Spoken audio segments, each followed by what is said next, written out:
जय हिंद दोस्तों, स्वागत है आप सभी का करंट की इस महत्वपूर्ण श्रृंखला में। दोस्तों, जैसा कि हम सभी जानते हैं कि किसी भी देश के लिए उसके राष्ट्रीय ध्वज का अत्यधिक महत्व होता है। वह उस देश की न केवल भावनाओं से जुड़ा होता है दोस्तों, बल्कि वह उस देश के अतीत से भी जुड़ा होता है। यदि हम बात करें दोस्तों किसी भी देश के राष्ट्रीय ध्वज की, तो निश्चित तौर पर वहाँ के देशवासियों की भावनाओं का उसमें बहुत ज़्यादा योगदान होता है। साथ ही दोस्तों यह किसी भी देश के लिए अत्यधिक महत्व रखता है। ठीक ऐसे ही दोस्तों हमारे भी जो राष्ट्रीय ध्वज है वो आपके सामने प्रदर्शित है, और हम सभी भली भांति परिचित हैं कि राष्ट्रीय ध्वज का सम्मान करना किसी भी देश के देशवासियों के लिए, ना केवल भारत बल्कि विश्व के किसी भी देश के देशवासियों के लिए बहुत ही महत्वपूर्ण विषय है। साथ ही दोस्तों यह उनका नैतिक और उनका मूल कर्तव्य भी है।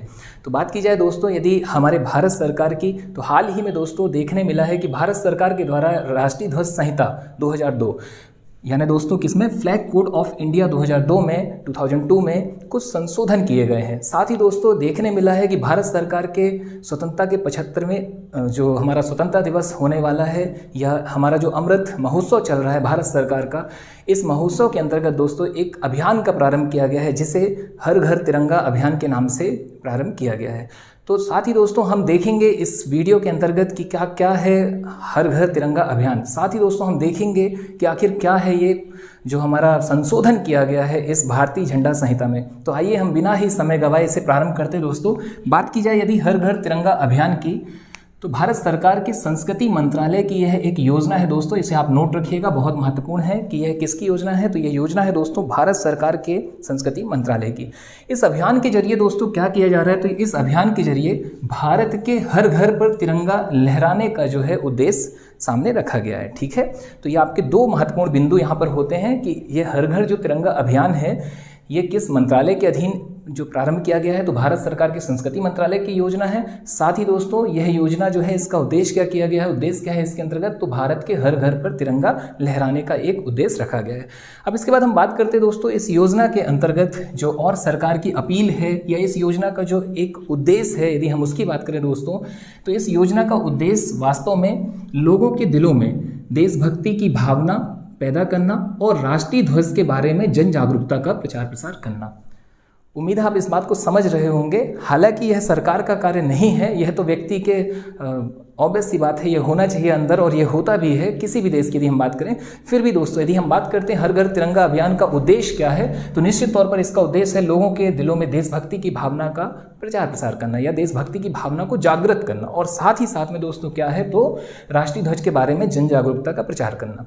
अब इसके बाद हम बात करते हैं दोस्तों इसी उद्देश्य से क्या एक पॉइंट जो है सामने नजर आ रहा है, तो इस उद्देश्य के माध्यम से सरकार देश के 75वें स्वतंत्रता दिवस के उपलक्ष्य में नागरिकों को अपने आवासों पर राष्ट्रीय ध्वज फहराने हेतु राष्ट्रव्यापी हर घर तिरंगा अभियान का प्रारंभ की हुई है।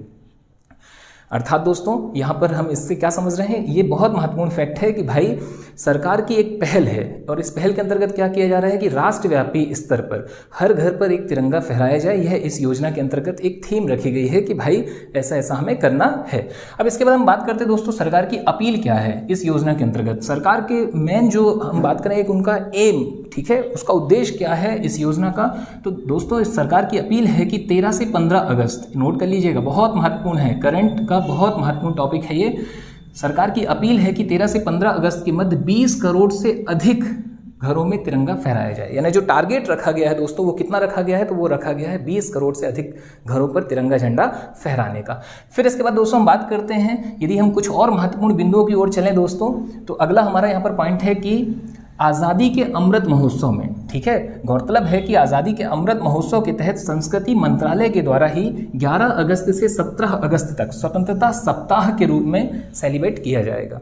तो आपका ये दूसरा प्रश्न यहाँ पर क्रिएट होता है, कौन सा, कि स्वतंत्रता सप्ताह कब से लेकर कब तक दोस्तों, 11 अगस्त से लेकर 17 अगस्त तक, उसी आज़ादी के अमृत महोत्सव के अंतर्गत, और साथ ही साथ में संस्कृति मंत्रालय के ही द्वारा। तो यहाँ पर हमने अभी दो फैक्ट बहुत महत्वपूर्ण देख लिए। पहला ये कि भाई हर घर तिरंगा जो अभियान है या ये जो योजना है ये कब से लेके कब तक तिरंगे फहराने हैं, तो दोस्तों वो समय है 13 से लेकर 15 अगस्त। और यदि हम बात करें स्वतंत्रता सप्ताह के रूप में कब से लेकर कब तक सेलिब्रेट किया जाना है, तो दोस्तों वो किया जाना है 11 से लेकर के 17 अगस्त तक। फिर इसके बाद दोस्तों हम इसी कड़ी में आगे बढ़ते हैं, तो हम देखते हैं कि इस योजना को लेकर के हर घर तिरंगा अभियान जो ये योजना है इसे लेकर के या इसे सेलिब्रेट करने हेतु फ्लैग कोड ऑफ इंडिया 2002 में कुछ संशोधन किए गए।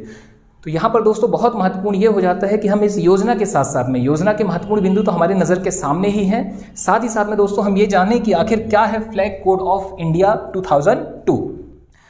तो बात की जाए दोस्तों यदि राष्ट्रीय ध्वज संहिता 2002 की या भारतीय झंडा संहिता 2002 की या फ्लैग कोड ऑफ इंडिया 2002 की दोस्तों, तो इसे लेकर के जो प्रश्न है और जो इसे लेकर के एक महत्वपूर्ण जानकारी है, पहले हम उसे जान लें, हम उसे नोट कर लें, उसके बाद हम देखेंगे दोस्तों कि इसमें क्या संशोधन हुए हैं।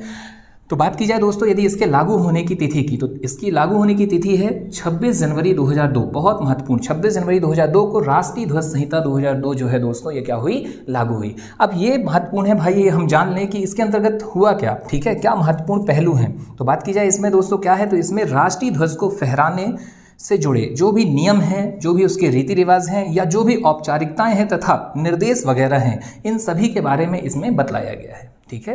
यानी उसके क्या क्या मापदंड होंगे, कैसे मानक पैमाने होंगे, आप उसे यदि बनाना चाह रहे हैं तो उसका आकार क्या होगा, इत्यादि की सभी जानकारियां, और साथ ही साथ में आप इसे कहां पर फहरा सकते हैं, फहराने के नियम क्या होंगे, उसकी समयावधि क्या होगी, इत्यादियों का जो एक समुच्चय है, ठीक है, इन सभी जानकारियों का जो समूह है दोस्तों वो कहां पर है, वो है राष्ट्रीय ध्वज संहिता 2002 में।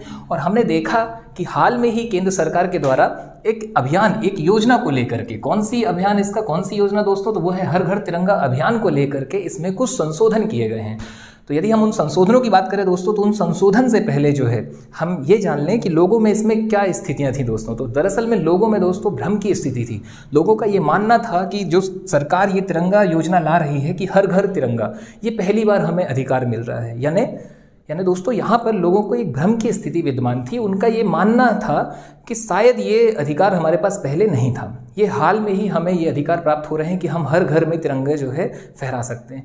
जबकि दोस्तों यदि हम बात करें फ्लैग कोड ऑफ इंडिया 2002 के पार्ट 2 सेक्शन 1, ठीक है, आप इसे नोट कर लीजिए। कुछ महत्वपूर्ण बातें होती हैं जिन्हें नोट करना बहुत आवश्यक है दोस्तों। तो यदि हम बात करें इसके फ्लैग कोड ऑफ इंडिया या भारतीय राष्ट्रीय ध्वज संहिता 2002 के पार्ट 2, ठीक है, नोट कर लीजिए आप, पार्ट 2 के भाग 2 के सेक्शन 1 धारा 1, ठीक है, धारा 1 के बिंदु 2.1 के तहत, ठीक है। तो यदि हम देखें दोस्तों इसमें कहाँ पर राष्ट्रीय ध्वज संहिता की जो है पार्ट 2 या भाग 2 की धारा 1 के बिंदु 2.1 या 2.1 के अंतर्गत, तो दोस्तों वहाँ पर उल्लेखित है कि भारत के कोई भी व्यक्ति, ठीक है, अपने किसी भी संस्थान में, चाहे वह निजी हो चाहे वह सरकारी संस्थान हो दोस्तों, वहाँ पर क्या कर सकता है, वहाँ पर वो निश्चित तौर पर ध्वज को फहरा सकता है, ठीक है। अब यहाँ पर दोस्तों बहुत महत्वपूर्ण जो पॉइंट है वो ये है, आप देखेंगे कि भाई आप फहरा तो सकते हैं लेकिन वहाँ पर कुछ नियम हैं। अब वहाँ नियम क्या लिखे हुए थे दोस्तों, वहाँ नियम ये लिखे हुए थे कि वो जो ध्वज हो वो खादी का ही हो, ठीक है। ध्वज किसका बना हो दोस्तों, ध्वज खादी का ही बना हो। खादी मतलब, उम्मीद है आपको वो चेहरा याद आ गया होगा, गांधी जी दोस्तों, ठीक है। और साथ ही साथ में इसमें एक और बहुत महत्वपूर्ण बिंदु थी कि भाई वो बिंदु ये कि खादी जो है या खादी का जो ध्वज है वो हाथ से ही बना हुआ हो, ठीक है, मशीनीकृत का वहाँ पर उल्लेख नहीं था दोस्तों। तो ये कुछ महत्वपूर्ण बिंदु थे कि आप फहरा तो सकते हैं, ठीक है। इसे लेकर के लोगों में भ्रम की स्थिति, लोगों को ये लगा कि नहीं ऐसे अधिकार हमें प्राप्त नहीं थे और अभी अभी ही हमें ये अधिकार प्राप्त हुए, जबकि ऐसा नहीं है दोस्तों। हमें क्या अधिकार प्राप्त हुए, हम उस संशोधन की ओर यदि अब चले दोस्तों, तो इस फ्लैग कोड ऑफ इंडिया 2002 में संशोधन हुआ, ठीक है। वो संशोधन कब हुआ दोस्तों, नोट कीजिए, वो भी बहुत महत्वपूर्ण है। 30 दिसंबर 2021 को दोस्तों ये संशोधन हुआ और इस संशोधन के तहत एक नियम जो है सामने लाए गए। दरअसल में इसमें 2 संशोधन हुए थे, जिसका पहला जो संशोधन है वो ये है दोस्तों कि अब हम, ठीक है, गौरतलब है कि पूर्व नियमानुसार ध्वज खादी का ही हो सकता था, ये बहुत महत्वपूर्ण बात थी और अभी हमने इसकी चर्चा की कि ध्वज कैसा रहेगा, खादी का रहेगा। लेकिन अब इसे संशोधित करके दोस्तों, ठीक है, अब कैसा कर दिया गया है, संशोधित कर अब पॉलिएस्टर या मशीन से निर्मित झंडे भी क्या हो जाएंगे, आप फहरा सकते हैं। ये बहुत महत्वपूर्ण बिंदु है और इसे जो है संशोधित करने का महत्वपूर्ण कारण क्या है दोस्तों, तो इसके पीछे जो उद्देश्य है वो उद्देश्य है हर घर तिरंगा अभियान। क्योंकि देखिए यहाँ मेरी व्यक्तिगत समझ क्या कहती है, मेरा व्यक्तिगत तौर पर मानना है कि यदि झंडा खादी का ही होगा, हाथों द्वारा ही निर्मित होगा, मशीनीकृत नहीं होगा, तो स्वाभाविक सी बात है कि यहाँ पर हमारा जो अर्थव्यवस्था का एक नियम है मांग और आपूर्ति, ये बहुत ज़्यादा प्रभावित हो जाएगा। कैसे भाई, स्वाभाविक सी बात है, यदि मांग बढ़ेगी और आपूर्ति नहीं हो पाएगी तो उसे लेकर के जो कॉस्ट है, उसकी जो महंगाई है वो निरंतर बढ़ती चली जाएगी। वस्तु स्वाभाविक सी बात है दोस्तों, इसे आप अच्छे से समझ सकते हैं। कोरोना काल से हम गुजरे हुए हैं और कोरोना में हमने देखा दोस्तों कि ऐसी कोई भी वस्तु नहीं थी जो हमें उसी रेट पर मिली हो, उसी वाजिब दर पर मिली हो जैसा कि वह पहले चल रही थी या जैसा हमें अब प्राप्त हो रही है। स्वाभाविक सी बात है, यदि तिरंगे की डिमांड बढ़ जाएगी और उतनी मांग नहीं, जितनी मांग है उतनी आपूर्ति नहीं हो पाएगी, तो निश्चित तौर पर उसका क्या होगा दोस्तों, कुछ लोग जो हैं वो क्या करेंगे, दुरुपयोग करेंगे, और फिर वो निश्चित तौर पर जो तिरंगा हमें अभी वर्तमान में जो रेट या जो दरें तय की गई हैं उससे लगभग 2 गुनी 3 गुनी दरों पर जो है हमें प्राप्त होता। तो ये एक प्रमुख कारण था, कहीं ना कहीं ये मेरा व्यक्तिगत तौर पर मानना है कि केंद्र सरकार का जो इसमें संशोधन करने का कारण था वो कहीं ना कहीं यही था।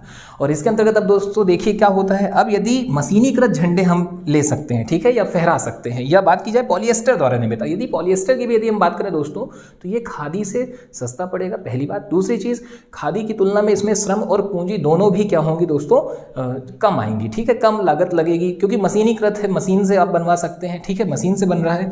तो ये एक प्रमुख संशोधन दोस्तों, इसे आप नोट कर लीजिएगा। और ये संशोधन कब हुआ, ये संशोधन हुआ है 30 दिसंबर 2021 को, नंबर 1। इसके बाद दोस्तों हम बात करते हैं और क्या संशोधन हुआ इसमें, तो इसमें संशोधन हुआ है समय को लेकर, यानी समय को लेकर कि कैसा दोस्तों, तो अब राष्ट्रीय ध्वज तिरंगा 24 घंटे फहराया जा सकता है। तो 24 घंटे का तात्पर्य क्या है, 24 घंटे का तात्पर्य है दोस्तों कि अब दिन और रात कभी भी, ठीक है, 24 घंटे अपना तिरंगा जो है फहरता रहेगा। जबकि इसके पहले क्या उसमें नियम था दोस्तों, किसमें, अपने फ्लैग कोड ऑफ इंडिया 2002 या भारतीय झंडा संहिता या राष्ट्रीय ध्वज संहिता 2002 में नियम था दोस्तों कि झंडा सूर्योदय से लेकर सूर्यास्त के मध्य ही फहराया जाता है, ठीक है, ये उसमें नियम था कि सूर्योदय से सूर्यास्त के बीच का ही ड्यूरेशन तय है।